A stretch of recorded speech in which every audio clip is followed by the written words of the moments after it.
right then. So okay, we're moving on from black nationalism to white nationalism. I noticed that both of these groups are have a huge emphasis on like, oh, race is like really important to us. That what's important to our identity is race. And then I said that white nationalism is something you've also started recently making videos on. So like, what made you start making videos on that topic? It started when I made my very first video on race, Uh, about what race was as a social construct. yeah, And I guess from then, I've got challenged or pushback because people say like it's fully biological. It's fully biological concept, sure. but it's at this. Well, I believe at the same. At that time, I didn't realize that there was such a thing as race realism. Right. So that took me off guard. And admittedly, when I made my first video on race as a social construct, I shouldn't have jumped into it like that because I made some big mistakes and throughout the video, and I am kind of embarrassed at watching it now. No, it's fine though. Like I was definitely around the same camp as you when I first heard of the topic. I mean, I still somewhat agree with my original opinions, but basically, I was sort of in the camp that like race doesn't exist, at least not in terms of biology and stuff like that. Oh Uh, yeah, I still agree with that. I guess it's more of a because I could have phrased things better, and but in that video it was just a little bit too over the.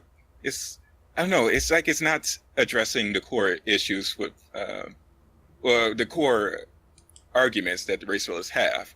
right. So I guess when I addressed that, and then I moved on to race and intelligence, that's when the alt-right or the white nationalists started to come out and latching onto my channel. Yeah. And then I started to go after them more and more, and eventually made dozens of videos against white nationalism. And eventually, because they named themselves alt-right during that time, I went after the alt-right. Right. So yeah, personally, like I've gone back and forth on this race realist thing because I'm gonna admit I'm pretty ignorant on the topic actually though. So at first I Oh, was sort of anti-race realist, I guess you can call it, and then I was somewhat buying into it. I know Osvaldo and I actually had some discussions over it because I started to watch other YouTube channels on this. And honestly, I was like, my thoughts is like, okay, wherever the evidence goes, that's where I'm gonna go. Right? So okay. I sort of started to watch sort of these other channels like John Francois Caripe or JF, Alternative Hypothesis. You've made videos on him, and I was somewhat leaning to that side for a while. But what made me ultimately sort of well, I'd say I'm agnostic to be honest on the situation. I still don't know, but like what made me sort of like not go full race realism was your channel and that guy whose head is like made of fire. Oh, Sandre. Yes, Sandra says or something like that. Oh yes, I completely understand because it's very compelling. And when you're listening to a race realist talk about the topic for the first time and you have no prior knowledge of the topic, you will get convinced for sure because they sound very sure of themselves. Like they have high confidence that they're right. But the thing is, if you read the sources, you find out that it's not really saying what they or it's not agreeing or aligning with their conclusions at all.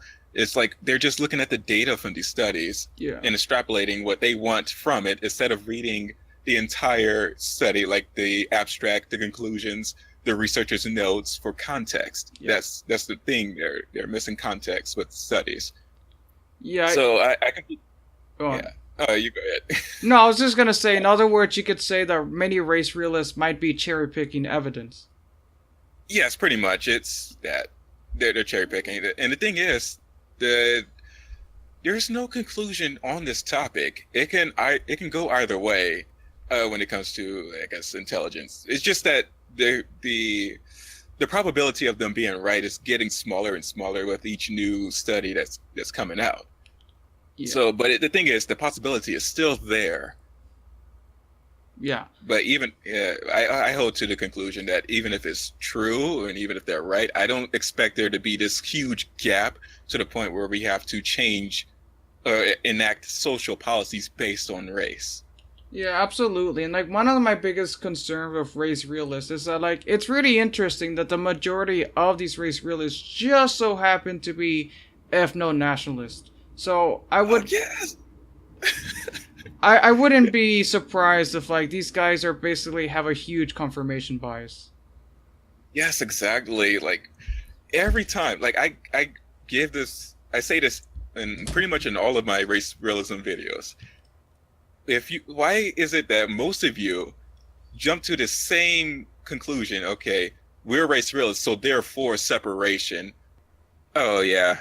Well, it's like, but Alt-Hype, he's a bit different. He uses racial like studies based on human populations, Sure. and he uses the data to suggest that yes, there's a we can create classifications based on the data, so therefore race exists. The thing is, there is enough genetic variation within the human species to create like I guess social categories, but these categories are biologically meaningless, or it's not really it's not big enough for us to create scientific classifications such as but like subspecies or anything beyond subspecies because it hasn't reached that I guess a threshold to or that significant or the differences are not that significant to create categories such as that. Yeah, exactly. And I've actually asked my professor once about it. Obviously, it was a biology professor, and she didn't even know what race realism was, but she knew about the subject though, because really, race realism, only people in the internet use that term. Like that's not an actual scientific term, is Oh it? yeah. And basically, she said that like race, that's like more of something like in the realm of like sociology or anthropology. Like that's not something they really care about in biology, you know. Oh yeah. And that yeah, go on. I was about to say that because there are much more useful categories. Because if you do it based on human populations, you'll be a lot more efficient and accurate. I mean, it's not the most cleanest category you can make, but it's a lot more efficient than making racial categories, which uh, it it blends a lot of human populations together, which will otherwise be different. To make one big classification, which is generalizing these human populations. What was some of the things that like you sort of had to change your mind on? Because you said that maybe there's some truth to like some of the claims they've made. Uh, the thing is, I believe what I backpedaled on. Well, I don't think I backpedal. It's more I just never had a strong stance on it to begin with, and that would be the genetic differences. Like, how much is the intelligence gap genetic versus environment?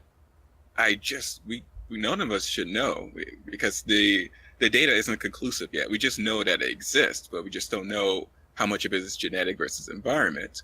But the thing is, there are so many environmental factors at play here that will muddy the water. So to even suggest or try to jump towards genetic explanations is a bit too early. Sure, but like, do you think like there's any truth to like any of their claims though? The idea of there being, I guess, enough genetic variation to create races in a social way or a social setting. Like, yes, like race is real in that sense, but I believe they're trying to make it in this objective biological category, which is so, I don't know, the data just doesn't support that. From what I'm seeing, I pulled up so many dozens of research papers based on race and human populations, and it just doesn't support what racialists are saying it supports. Thing is, with race realism, is that I've noticed that they inflate their numbers a lot because I've watched a video from Naughty Buddha with JF, and you see how they packaged race realism in a way that appeals to a casual viewer's senses of race. Like, oh yes, I do notice that people look different. Yeah, race is real, right? Yeah, and then they even showed like the footage of like the black kids playing soccer. Like, look, we, we're showing black kids playing soccer. We're not racist. We're not trying to like exterminate people. Come on, we're nice. Oh yeah, it's more of a way to. It's really smart and clever. it's a way to get people, like a casual viewer, to agree with them, take that first step, and then they give them the second step, the third step to finally get them where they're at. And it's really disturbing if you think about it, the fact that it's constructed in such a way. I mean, it almost got me though, until I noticed that, like, okay, like some of the things they're saying is true though, but like they're just using like these sort of well, we already talked about it. That they'll use like some facts, Oh, but like they don't always oh yes. connect to their conclusions.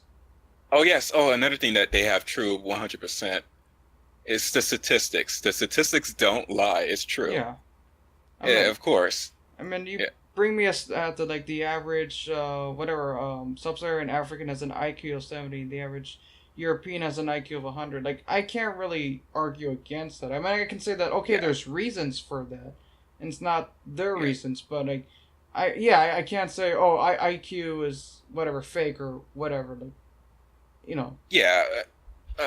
Yeah, it's pretty much that the statistics, they don't lie at all. I mean, you can talk about I guess the samples or how it was constructed or the methodology behind the statistics. That there we go. You could talk about that and how it was constructed, but statistics are only based on the parameters the creators set for them, and therefore it can't lie in that regard.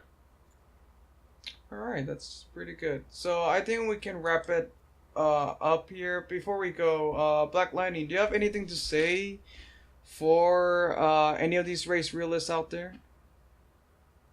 I question you to be more considerate of opposing positions, and if you find yourself hand waving all criticism in a way that's convenient to you, then perhaps you created an unfalsifiable position. Okay. And of course, I will leave a link to your YouTube channel, but would you like to tell their viewers like where they can find you and, you know? Oh, yes. My channel is named Black Lightning, and because there is a superhero show named Black Lightning, when I created my channel, I had no idea of a Black Lightning superhero. Yeah. So since they created a show, it's kind of hard to find me now. So in order to find me, you have to type in Black Lightning channel. Okay, I see. All right. Yeah, I think this was a pretty good interview. If you guys want to check out Black Lightning, I'll leave a link description. I'll leave. Sorry, I can't speak today. I'll leave a link in the description below, and I'll see you until then. Yeah, thanks for having me.